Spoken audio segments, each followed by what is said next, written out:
मित्रों, जय श्री राम, राधे राधे।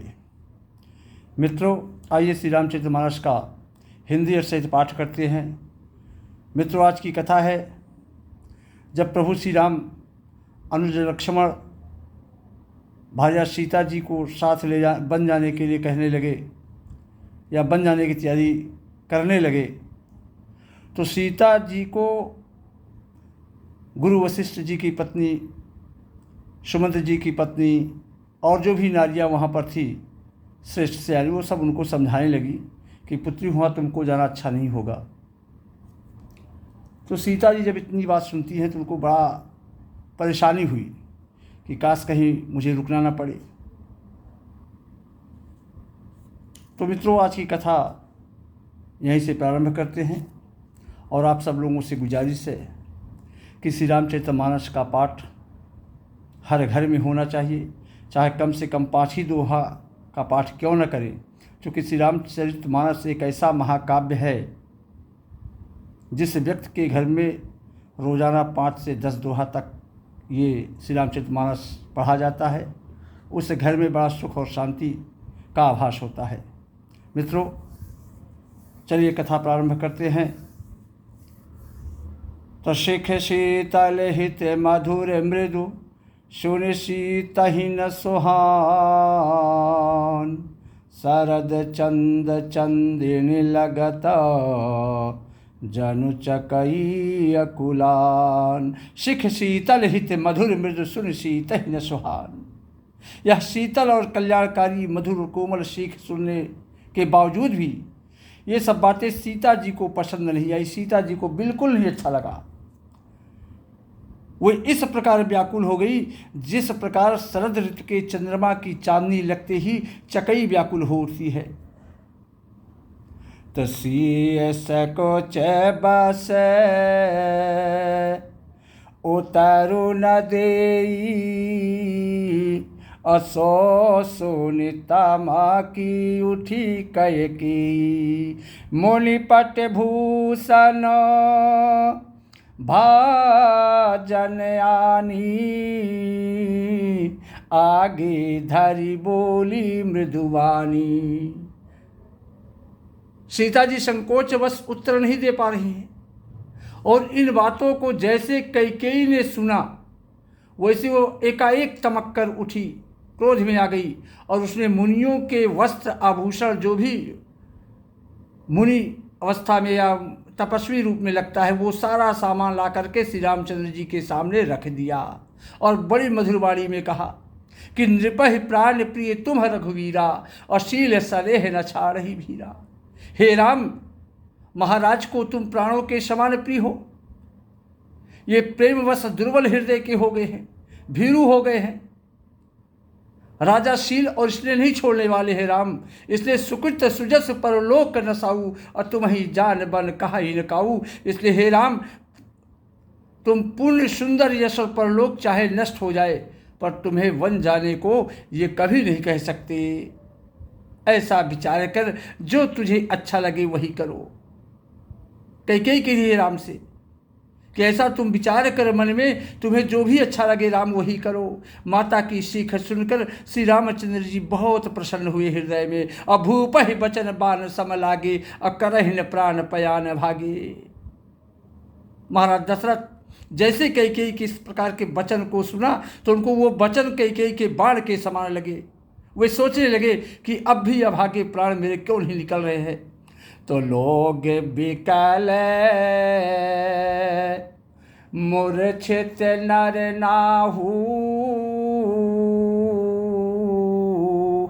अकाह करियू कछु सूझ न काहू। राम तुरत मुनि बेसु बनाई, अचले जनक जननी सिरुनाई। लोक बिकल मूर्छित नर नाहू। महाराज दशरथ मूर्छित हो जाते हैं। वहाँ के जितने भी लोग हैं वो सारे के सारे व्याकुल और परेशान हो जाते हैं। किसी को कुछ भी नहीं समझ पड़ता कि अब क्या करे क्या ना करे। राम तुरत मुनि वेश बनाई।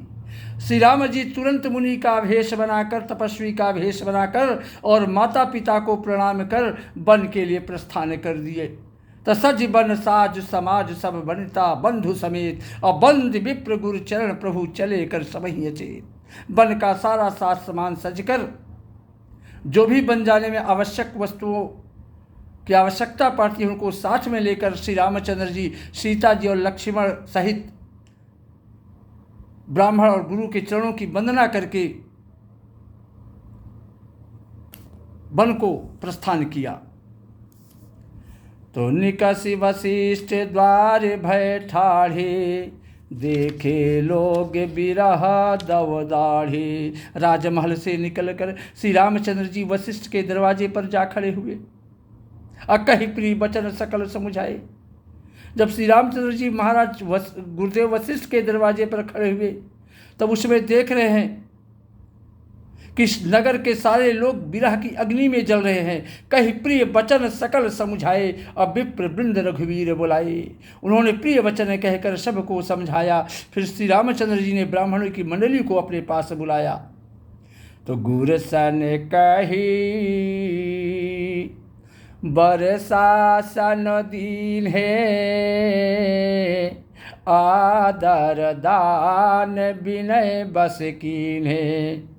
जाचक दान मान संतोषे, अमित पुनीत प्रेम परितोषे। गुरु जी से कहकर श्री रामचंद्र जी गुरुदेव वशिष्ठ से कहते हैं कि इन सबको नगर के जितने भी लोग हैं इनको वर्ष भर के लिए भोजन वस्त्र आदि महाराज दान किया जाए और इनको यहाँ से विदा किया जाए। फिर याचकों को दान और मान देकर संतुष्ट किया तथा मित्रों को पवित्र प्रेम से प्रसन्न किया। फिर दास दासियों को श्री रामचंद्र जी पास से बुलाया और उन्हें गुरु जी को सौंप कर हाथ जोड़कर सबसे बोले कि हे गुरुदेव, इन सब की माता पिता के समान आप सार संहार देख रेख करते रहिएगा। 12 बार जोर जुग पानी, अकहत राम सब सन मृदुवानी। श्री राम जी बार बार दोनों हाथ जोड़कर सबसे कोमल वाणी कहते हैं कि मेरा सब प्रकार से हितकारी, मेरा सब प्रकार से कल्याणकारी मित्र वही होगा जिसके प्रयास से, जिसकी चेष्टा से महाराज सुखी रहे, कभी दुखी ना हो। तो मातु सकल मोरे बिरह, जह न हो ही दुख दीन। सोई उपाऊ तुम करहु सब, पुरजन परम प्रवीण। श्री राम जी कह रहे हैं कि हे परम चतुर पुरवासी सज्जनों, आप लोग सब वही उपाय करिएगा जिससे मेरी सब माताएं मेरे विरह के दुख से दुखी ना हो। इस प्रकार श्री रामचंद्र जी ने सबको समझाया, अच्छे प्रकार से समझाया और प्रसन्न मुद्रा में होकर गुरु जी के चरण कमलों में अपना सिर झुकाया। फिर गणेश जी, पार्वती जी और कैलाशपति महादेव जी को मनाकर उनसे आशीर्वाद प्राप्त करके श्री रघुनाथ जी आगे चले। तो राम चलते आती भयहु विषादु, सुनि न जाई पूरे आरत नादु। कुश गुण लंके अवध अति शोकु, हर्ष विषाद विवश सुर लोकु। राम चलत अति भयहु विषादु। श्री रामचंद्र जी के चलते ही बड़ा विषाद हो गया, बहुत भारी विषाद हो गया। नगर का हाहाकार सुना नहीं जा सकता था। कुशगुन लंक अवधि अति शोकु, और लंका में बुरे शकुन होने लगे, अपशकुन होने लगे। अयोध्या में तंत्र शोक छा गया। देवलोक में सब हर्ष और विषाद दोनों के वश में वशीभूत हो गए। देवलोक में देवताओं को हर्ष इस बात का था कि अब राक्षसों का अंत होने वाला है, और दुख इसलिए हो जाता था कि अयोध्यावासियों के शोक के कारण देवता भी दुखी हो जाते थे। गई मूर्छा तब भूपत जागे, अब बोल सुमंत्र कहन सलागे। और राम चले बन प्राण न जाही, और कही सुख लागी रहत तन माही।